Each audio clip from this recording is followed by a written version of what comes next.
Number 1 ସବୁଠୁ ପ୍ରଥମେ 2025କୁ ସ୍ୱାଗତ କଲା ନ୍ୟୁଜିଲାଣ୍ଡ। ଅକଲ୍ୟାଣ୍ଡ ଉତ୍ସବ ମୁଖର। ନ୍ୟୁଜିଲାଣ୍ଡ 2025 ବର୍ଷକୁ ଆତସବାଜି ସହିତ ସ୍ୱାଗତ କରିଛି। ଲୋକମାନେ ଅକଲ୍ୟାଣ୍ଡରେ ନୂଆବର୍ଷ ପାଳନ କରିବା ଆରମ୍ଭ କରିଛନ୍ତି। ରାତ୍ରି 12ଟା ପରେ ଭାରତରେ ନୂଆବର୍ଷ ପାଳନ କରାଯିବ। ନୂଆବର୍ଷ ଆଗମନରେ ଅକଲ୍ୟାଣ୍ଡର ପ୍ରସିଦ୍ଧ ୱାଚ୍ ଟାୱାର ଆଲୋକରେ ଝଲସି ଉଠିଛି। ଦୁନିଆର ବିଭିନ୍ନ ଅଞ୍ଚଳରେ ବିଭିନ୍ନ ସମୟ ଯୋଗୁଁ ପ୍ରତ୍ୟେକ ଦେଶର ନୂଆବର୍ଷ ଏକ ଭିନ୍ନ ସମୟରେ ଆରମ୍ଭ ହୋଇଥାଏ। ନମ୍ବର 2 ରାସନ କାର୍ଡରେ ପ୍ରତି ମାସରେ ମିଳିବ 1000 ଟଙ୍କା। ସରକାରଙ୍କ ନୂଆ ଯୋଜନା। ଭାରତ ସରକାର ଦେଶବାସୀଙ୍କ ପାଇଁ ଅନେକ ପ୍ରକାର ଯୋଜନା କାର୍ଯ୍ୟକାରୀ କରୁଛନ୍ତି। ଆଜି ବି ଦେଶରେ ଏପରି ଅନେକ ଲୋକ ଅଛନ୍ତି ଯେଉଁମାନେ ଦିନକୁ 2 ଥର ଖାଇବାକୁ ମଧ୍ୟ ସମର୍ଥ।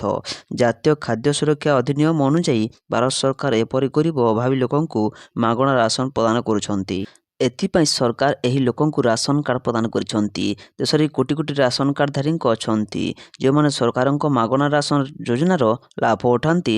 ନିକଟରେ ରାସନ କାର୍ଡଧାରୀଙ୍କ ପାଇଁ ସରକାରଙ୍କ ଠାରୁ ଏକ ବଡ଼ ଖବର ଆସିଛି। ବର୍ତ୍ତମାନ ରାସନ କାର୍ଡଧାରୀମାନେ ମଧ୍ୟ ସେମାନଙ୍କ ରାସନ କାର୍ଡରେ ରାସନ ସହିତ 1000 ଟଙ୍କା ପାଇବେ। ନୂତନ ବର୍ଷରୁ ସମସ୍ତ ରାସନ କାର୍ଡଧାରୀମାନେ ସରକାରଙ୍କ ଏହି ସୁବିଧା ପାଇପାରିବେ ଆରମ୍ଭ କରିବେ।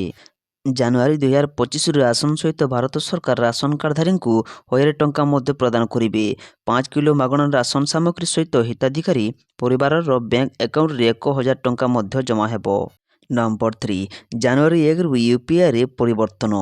ଆଜିକାଲି ଆମେ ସମସ୍ତେ ୟୁପିଆଇ ଟ୍ରାଞ୍ଜାକ୍ସନ୍ କରୁଛନ୍ତି କାରଣ ଦୋକାନରେ କ୍ୟାସ୍ ଦେଇ ଜିନିଷ କିଣିବା ଅପେକ୍ଷା ଅନଲାଇନରେ ପେମେଣ୍ଟ କଲେ କିଛି ଝିଞ୍ଝଟ ନଥାଏ।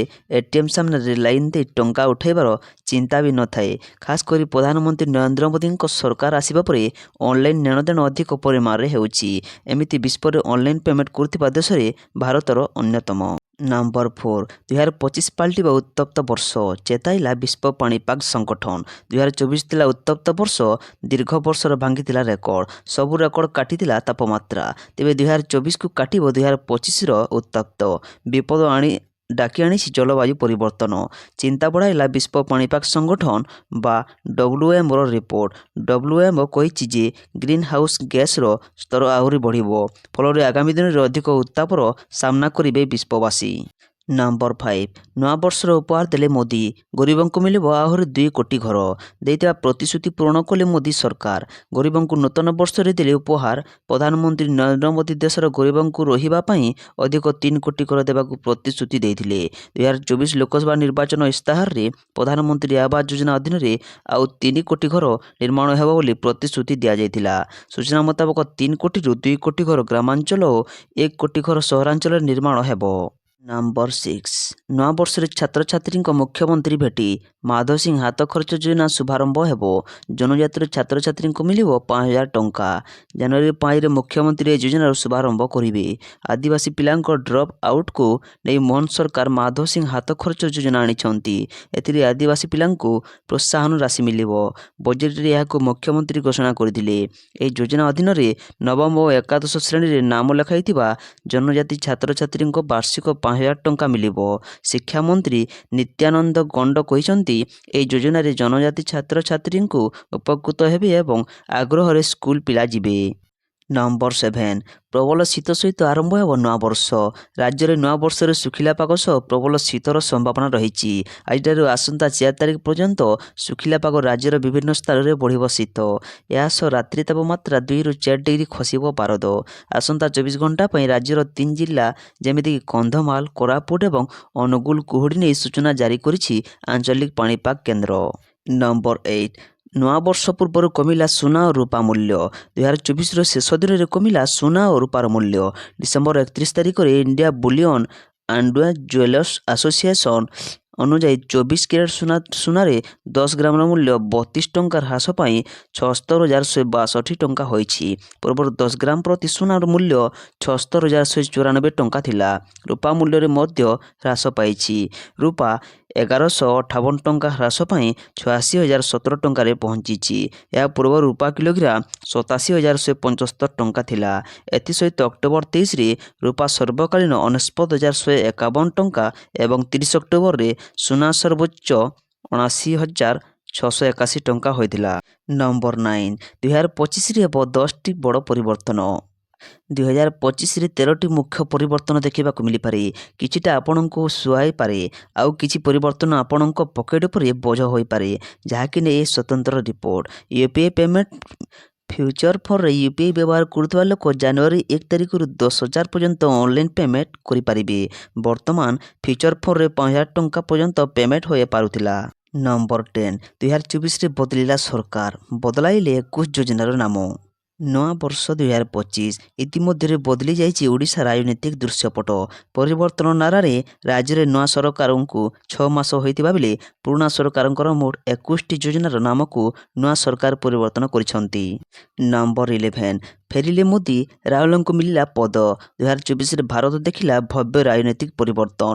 2024 ବର୍ଷ ଭାରତୀୟ ରାଜନୀତି ପାଇଁ ଗୁରୁତ୍ୱପୂର୍ଣ୍ଣ ଥିଲା କାରଣ ନିର୍ବାଚନ ଆୟୋଗ ବିଶ୍ୱର ସର୍ବବୃହତ ନିର୍ବାଚନୀ ଆୟୋଜନର କରିଥିଲେ ଏବଂ ଆଗାମୀ 5 ବର୍ଷ ପାଇଁ ଦେଶରେ କିଏ ଶାସନ କରିବ ତାହା ସ୍ଥିର କରିବା ପାଇଁ 642 ନିଯୁକ୍ତ ଲୋକ ଭୋଟ ଦେଇଥିଲେ। ଏପ୍ରିଲରୁ ଜୁନ ମଧ୍ୟରେ 7ଟି ପର୍ଯ୍ୟାୟରେ ଏହି ନିର୍ବାଚନ ଅନୁଷ୍ଠିତ ହୋଇଥିଲା, ଯେଉଁଥିରେ ହଜାର ହଜାର ସରକାରୀ କର୍ମକର୍ତ୍ତା ସାରା ଦେଶରେ 10.5 ଲକ୍ଷ ପୋଲିଂ ବୁଥ୍ ପରିଚାଳନା କରୁଥିଲେ। ନମ୍ବର 12, ଆସିଲା ନୂଆ ତେଲ ଦର, ଖୁସି କରିଦେବ ପେଟ୍ରୋଲ ଡିଜେଲର ମୂଲ୍ୟ। ଆଜି ସାରା ଦେଶରେ ପେଟ୍ରୋଲ ଡିଜେଲର ନୂଆ ମୂଲ୍ୟ ପ୍ରକାଶ ପାଇଛି। କିଛି ସ୍ଥାନରେ ଦର ବୃଦ୍ଧି ପାଇଥିବା ବେଳେ ଆଉ କିଛି ସ୍ଥାନରେ ଦର ସ୍ଥିର ରହିଛି। ଆସନ୍ତୁ ଜାଣିବା କେଉଁ ସହରର କେତେ ରହିଛି ଡିଜେଲ ପେଟ୍ରୋଲ ମୂଲ୍ୟ।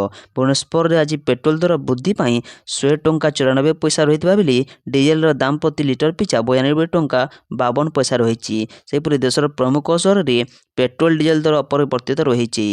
ଦିଲ୍ଲୀରେ ପେଟ୍ରୋଲ ଲିଟର ପିଛା 94 ଟଙ୍କା 77 ପଇସା ଓ ଡିଜେଲ ଦର 87 ଟଙ୍କା 67 ପଇସା ରହିଛି। ମୁମ୍ବାଇରେ ପେଟ୍ରୋଲ ଲିଟର ପିଛା 103 ଟଙ୍କା 50 ପଇସା ହୋଇଥିବା ବେଳେ ଡିଜେଲ ଲିଟର ପିଛା 90 ଟଙ୍କା 3 ପଇସା ରହିଛି।